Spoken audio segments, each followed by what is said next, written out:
Halo teman-teman pecinta anime sekalian, kembali lagi bersama gue di channel Mayo Joshua.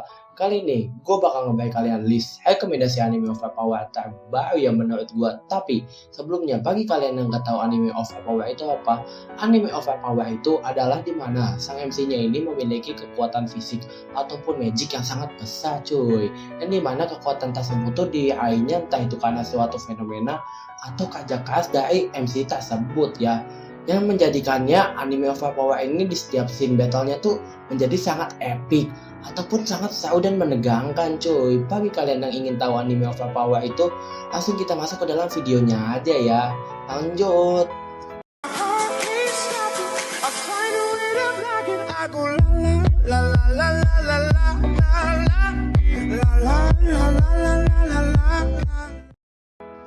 Di list anime ke-10 gue ada anime Plunder. Tapi sebelumnya, karena gue cadel kalau penyebutannya salah, mohon dimaklumi ya, gue menasai lanjut. Plunder ini bercerita tentang suatu dunia bilangan ya, yang bisa kita sebut dengan kon. Kon ini berfungsi seperti nyawa manusia, atau kita bisa disebut dengan health bar-nya manusia ya. Apabila kon ini bertambah, maka manusia ini akan semakin lebih kuat cuy. Dan sebaliknya, apabila kon ini berkurang, maka manusia tersebut dalam bahaya, atau bisa disimpulkan dia terancam meninggal ya di dalam dunia ini tuh. Dan di dunia ini tuh berfokus pada sebuah remaja perempuan bernama Hina cuy, yang diminta ibunya itu untuk mencari seorang kesatria bernama Ed Baron ya.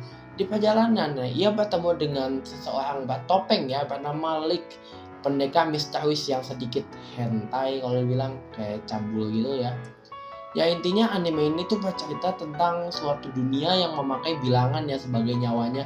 Apabila bilangan ini terhitung banyak angkanya, maka dia kuat, dan apabila bilangan ini rendah, maka dia lemah atau bisa bisa dibilang tuh lagi terancam dalam bahaya cuy. Pokoknya kalian nonton aja lah sendiri ya. Pokoknya anime ini sangat fight-nya tuh wah the best lah. Kita lanjut ke anime selanjutnya.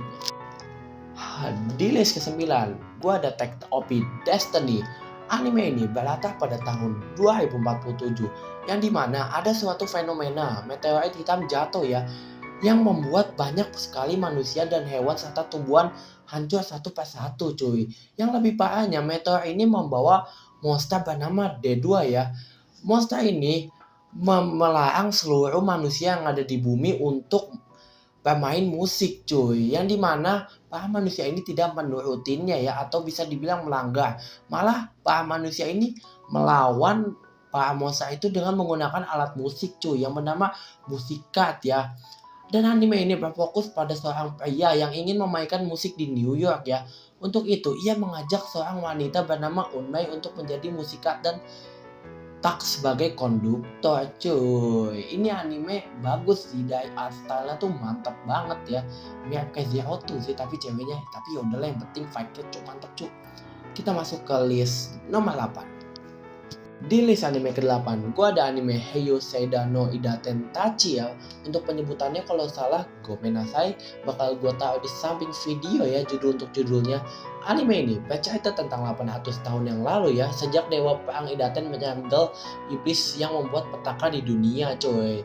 Namun setelah ratusan tahun berlalu, muncullah generasi-generasi baru ya, yang dimana para generasi baru ini tidak mempercayai akan cerita 800 tahun yang lalu coy. Namun siapa sangka para generasi baru ini mulai sedikit demi sedikit mengalami kejadian serupa yang terjadi di 800 tahun yang lalu cuy.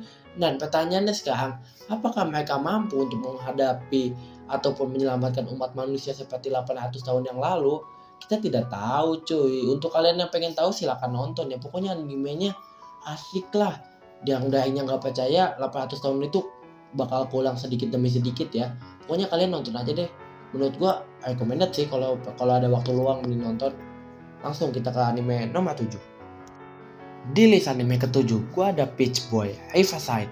Anime ini mengisahkan tentang Shaltaine Aldarake, putri dari kerajaan Aldarake, yang semasa kecilnya itu bermimpi untuk bisa mengelilingi dunia cuy. Namun sayangnya, Shaltaine ini adalah seorang putri kerajaan, yang dimana putri kerajaan itu tidak bisa sembarangan keluar masuk istana ya, ataupun pengen keluar tuh dia butuh pengawalan yang sangat ketat.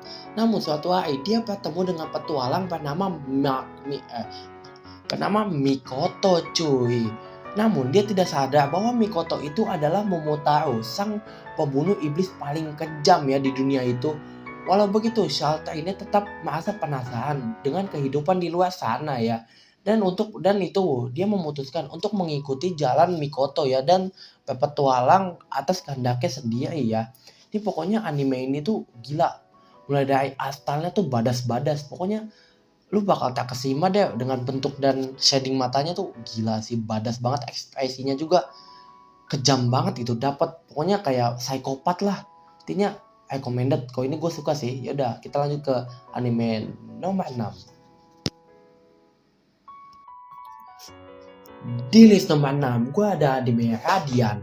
Anime ini bercerita tentang seorang anak bernama Seto yang berasal dari Bukit Pompo cuy.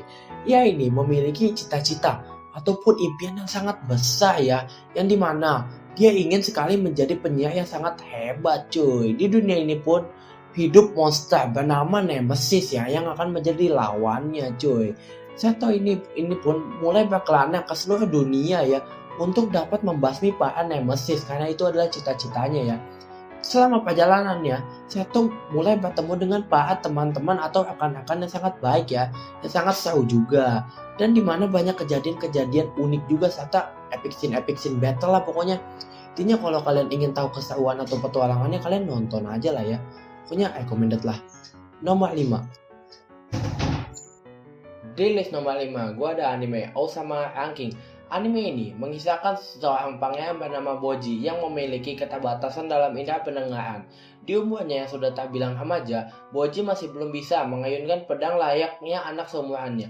Walau begitu, tugasnya sebagai seorang putra sekaligus pewaris tahta membuatnya harus bekerja keras. Sayangnya, orang-orang yang ada di sekitarnya menganggap Boji ini sangat lemah ya, tidak bisa mengayunkan pedang dan tidak layak menjadi pangeran. Suatu hari, Boji bertemu dengan teman pertamanya bernama Kage. Dahulu kala, Kage merupakan salah satu pembunuh bayaran paling kejam ya, paling kuat juga. Namun, kini ia telah beralih profesi menjadi seorang pencuri. Kini kehidupan Boji pun mulai berubah dan dia mulai dilatih oleh Kage ya. Semua kehidupan Boji itu berubah semenjak ketemu Kage itu. Dia selalu berlatih dan ingin membuktikan bahwa dia layak menjadi pangeran ya.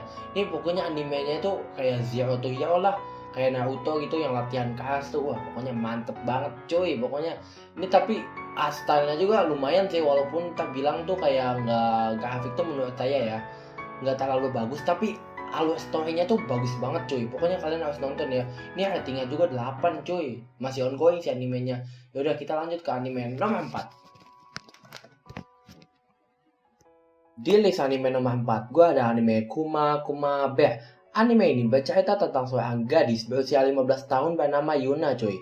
Walaupun masih muda, tapi Yuna merupakan seorang miliarder yang sangat kaya ya, yang sahamnya tuh bernilai jutaan, bahkan hingga miliaran yen ya, yang membuat dirinya malas dan enggan untuk melakukan kegiatan yang tidak ia sukai, termasuk kewajibannya sebagai pelajar ya, yaitu sekolah. Dikarenakan uangnya sangat banyak, Yunani memilih untuk menjadi himouto cu, atau kita bisa sebut tuh dengan istilah nolep ya. Yang kerjaannya tuh cuman bermain game World Fantasy Online RPG ya, game VR-nya doang. Suatu hari, game VR yang dimainkan oleh Yuna itu mendapat update yang sangat besar-besaran cuy, yang membuat Yuna mendapatkan kostum beruang dengan ketahanan yang sangat maksimal cuy, dan damage yang sangat, wah pokoknya luar biasa lah, overpower itu kostum ya. Intinya itu kostum tuh pokoknya kayak kostum admin lah, kayak kostum GM, terlalu overpower cuy. Di sini pun Yuna tuh awalnya mulai malu ya, malu memakai pakaian imut tersebut. Namun semakin lama dia mulai tak biasa dengan pakaian tersebut cuy, dan mulai membantai para musuh-musuh yang ada di hadapannya cuy, dan menyelamatkan seluruh dunia yang ada di game itu. Pokoknya udahlah, nonton aja, pokoknya udah kawaii, overpower lah, mantap pokoknya lah. Nggak mau terlalu banyak spoiler di awal ya, kalian nonton aja ya. Kita lanjut ke anime nomor 3. Di list anime nomor 3, gue ada anime Masaku Tensei. Masaku Tensei ini bercerita tentang seorang NEET atau seorang cowok nolep yang hobinya tuh cuman ngomcok ya. Yang suatu hari dia ingin berusaha menyelamatkan seseorang dari kecelakaan cuy. Tapi naasnya bukannya orang yang terselamatkan, tapi malah dia yang meninggal ya. Setelah dia terbangun, dia pun tak sadar dia telah bereinkarnasi menjadi seorang anak kecil cuy, bernama Rudeus ya. Dan dia pun bereinkarnasi dengan ingatan dari dunia sebelumnya. Jadi dia reinkarnasi tapi ingatannya tuh nggak hilang ya. Dan dari situ pun dia mulai belajar tentang ilmu-ilmu sia yang ada di dunia itu ya.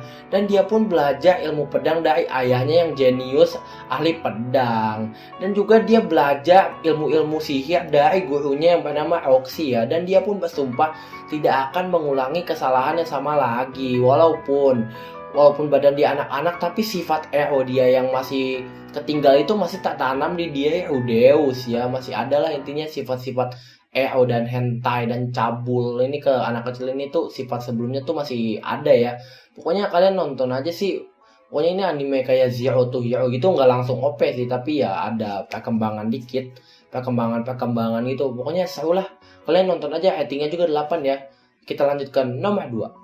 Di list anime nomor 2, gue ada Fantasy Bisoujo Juniku Ojisan ya. Seperti yang kalian lihat di judul akhirnya tuh Ojisan. Nah udah mulai curiga kan, nanti dulu cuy. Anime ini mengisahkan seorang Hinata Tachibana dan Tsukasa Jinguji, dua pekerja kantoran yang terlihat biasa saja ini. Suatu malam, mereka berdua tengah berada dalam sebuah kencan misa cuy. Di sana, mereka bertemu seorang yang mengakunya Dewi dan membawa mereka ke dunia lain ya. Ketika terbangun, Tsukasa melihat bahwa temannya Hinata ini telah menjadi seorang perempuan yang sangat cantik ya. Intinya tuh dari om-om dan pas inkarnasi ke isekai itu dia menjadi perempuan yang sangat cantik ya, rambut pirang ya. Tentunya perubahan ini membuat situasi keduanya menjadi canggung untuk sementara waktu. Nah, guna mengalihkan semuanya itu, menjadi semua mereka berdua itu ditugaskan oleh sang dewi untuk mengalahkan Raja Iblis di dunia itu ya, ya seperti anime-anime isekai kebanyakan. Namun yang membedakannya ini cuy, nah, mereka berdua nih saling jatuh cinta cuy. Tapi tahu mereka berdua nih sama-sama om-om ya. Jadi mereka tuh saling menyambutkan rasa sukanya cuy. Dan di sini juga penuh dengan komedi ya. Pokoknya asik lah. Kenapa gue taruh anime ini di nomor 2? Karena menurut gue asik aja, udah nggak terlalu banyak actionnya. Dan nggak terlalu banyak yang menegangkannya juga ya. Ada unsur komedinya juga. Ya gue bisa bilang di OP tuh karena ada scene dimana dia nunjuk Dewi itu cuma satu kali pukulan cuy. Nunjuk beruang Dewi itu cuma kali pukulan, makanya gue masukin dia ke anime overpower yang kedua ya. Kita lanjut yang ketiga, pokoknya itu om-om dan om-om lah. Ya udahlah, yang ketiga guys. Yang ketiga lagi, yang satu. Ini dia yang gue tunggu-tunggu, anime favorit overpower menurut gue ya. Di list nomor 1 gue ada anime Iruma-kun. Anime ini bercerita tentang seorang remaja 14 tahun bernama Iruma Suzuki. Sejak kecil, ia merupakan anak yang baik dan penurut cuy. Ia tak pernah menolak apabila seseorang meminta tolong kepadanya ya. Namun sayang, ia memiliki orang tua yang tidak bertanggung jawab ya. Bahkan sejak kecil dia sudah bekerja untuk menafkahi dirinya sendiri cuy. Namun suatu hari ada sesosok iblis yang menjemput Iruma ya dari manusia, membawanya ke dunia para iblis ya. Iblis itu bernama Sullivan cuy. Dan dia memberitahu orang tua Iruma untuk menjual Iruma kepada dirinya ya, yang diiming-imingkan uang terlalu banyak ya. Yang akhirnya orang tua Iruma tuh menjual Iruma kepada Sullivan ini cuy, kepada Raja Iblis ini ya.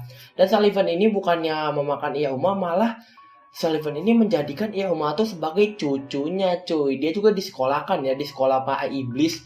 Dan Iruma ini berusaha untuk menutupi identitasnya biar tidak ketahuan oleh para iblis lain cuy, bahwa dia ini manusia ya. Pokoknya anime ini tuh gak terlalu banyak adegan fight, tapi kebanyakan komedi sih. Tapi menurut saya terbaik lah, walaupun rating cuma 7 ya. Dan tidak banyak action fightnya. Tapi gue yakin pas kalinya dikasih action fight, kalian pasti tercengang dah, karena grafiknya terlalu mantep. Pokoknya itu dah. Pokoknya kalian nonton aja ya. Intinya tuh ini wah, the best ya anime favorit gua. Iruma-kun nomor 1. Ya udah ya. Udah.